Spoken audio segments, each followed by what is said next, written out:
তাকে একটা সুন্দর মনের অধিকারী হতে হবে। আপনি যতই মেকআপ করেন, আপনার যদি মনটা সুন্দর না হয়, আপনার চেহারায় সেটা কখনোই রিফ্লেক্ট করবে না। তো মেয়েদের বয়স যেমন জিজ্ঞাসা করতে হয় না, তেমন পারিশ্রমিকও জিজ্ঞাসা করতে হয় না। উদ্যোক্তা এবং ব্র্যান্ড প্রমোটার টনি আপুর হাজব্যান্ড বর্তমানে একটা স্থিতিশীল অবস্থা রয়েছে। টনি আপু খারাপ সময় পার করছে, আপনার কলিগ বলতে গেলে আপনিও ব্র্যান্ড প্রমোটার, উনি তো আপনার জায়গা থেকে টনি আপু এবং তার পরিবারের উদ্দেশ্যে কি বলতে চান? আমরা যারা ব্র্যান্ড প্রমোশন সেক্টরে আছি, আমাদের সাথে উদ্যোক্তাদের সম্পর্ক কিন্তু খুবই দারুণ। অনেক সময় আমরা সোশ্যাল মিডিয়াতে দেখি বিভিন্ন ধরনের মন্তব্য আসে, কিন্তু এটা আসলে একদমই ভুল, কারণ ব্র্যান্ড এবং ব্র্যান্ড প্রমোটার একে অপরের পরিপূরক।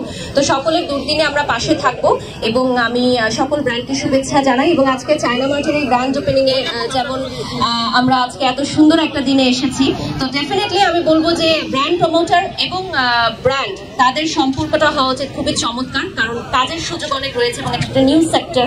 সো এই সেক্টরে নতুন মেয়েরা আসবে কাজ করতে, ব্র্যান্ড যারা আছে তারাও প্রমোট করবে, নতুন ইনফ্লুয়েন্সার্স তৈরি করবে। যেমন চায়না মার্ট কিন্তু বিগত বছরে আমি বাদেও আরো অনেক ইউটিউবার ইনফ্লুয়েন্সার্স তৈরি করেছে, চায়না মার্ট থেকে তৈরি হয়েছে। তো এই জন্য আমি চায়না মার্টকে একটা ধন্যবাদ দিতে চাই বিশেষভাবে।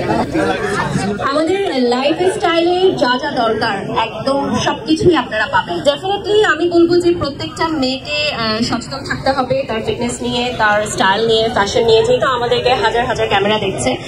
সো যেমন আমি চেষ্টা করি আমার ফ্যাশন, আমার ফিটনেস এগুলো নিয়ে অনেক বেশি শ্রম দিতে ক্যামেরার পিছনে, তো সেটাই হয়তো হতে পারে। এটা হচ্ছে এক এক ধরনের মার্কেটিং, যেমন আমরা বলছিলাম যে চায়না মার্টের মানে উচ্চতম মুকুট, সেরকমই একটা মার্কেটিং, যে ওজন কমানো বা এরকম কিছু। সৌন্দর্যতা ধরে রাখতে গেলে তাকে একটা সুন্দর মনের অধিকারী হতে হবে। আপনি যতই মেকআপ করেন, আপনার যদি মনটা সুন্দর না হয়, আপনার চেহারায় সেটা কখনোই রিফ্লেক্ট করবে না।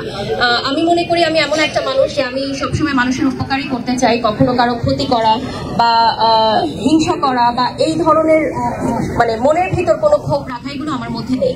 আমি মানুষের নিতান্তই উপকার করাই পছন্দ করি, এটা হয়তো আমার চেহারায় ফুটে ওঠে। এবং আমি সবসময় স্যাটিসফ্যাকশনটা পছন্দ করি, যে আমি যেটুকুই আসতে পেরেছি যে অবস্থানে, ওটা নিয়ে আমি স্যাটিসফাইড থাকতে পছন্দ করি। মানে ইনার বিউটিটা যদি আপনার ফেসে রিফ্লেক্ট করে, সেটাই আমার মনে হয় বেস্ট বিউটি। আসলে তো আমি এখন গতানুগতিক কাজও করতে চাই না, আমি একটু এক্সক্লুসিভ কাজই করতে চাই। একটা সময় আমি অনেক ব্র্যান্ডের সাথে কাজ করেছি, এখন আমি সিলেক্টিভ যে সকল ব্র্যান্ডের ব্র্যান্ড অ্যাম্বাসেডর, যেমন চায়না মার্ট আমাকে ব্র্যান্ড অ্যাম্বাসেডর করে নিয়েছে, তাদের সাথে দীর্ঘমেয়াদী কাজের জন্য, এরকম অনেক কোম্পানির সাথেই আমি যুক্ত আছি।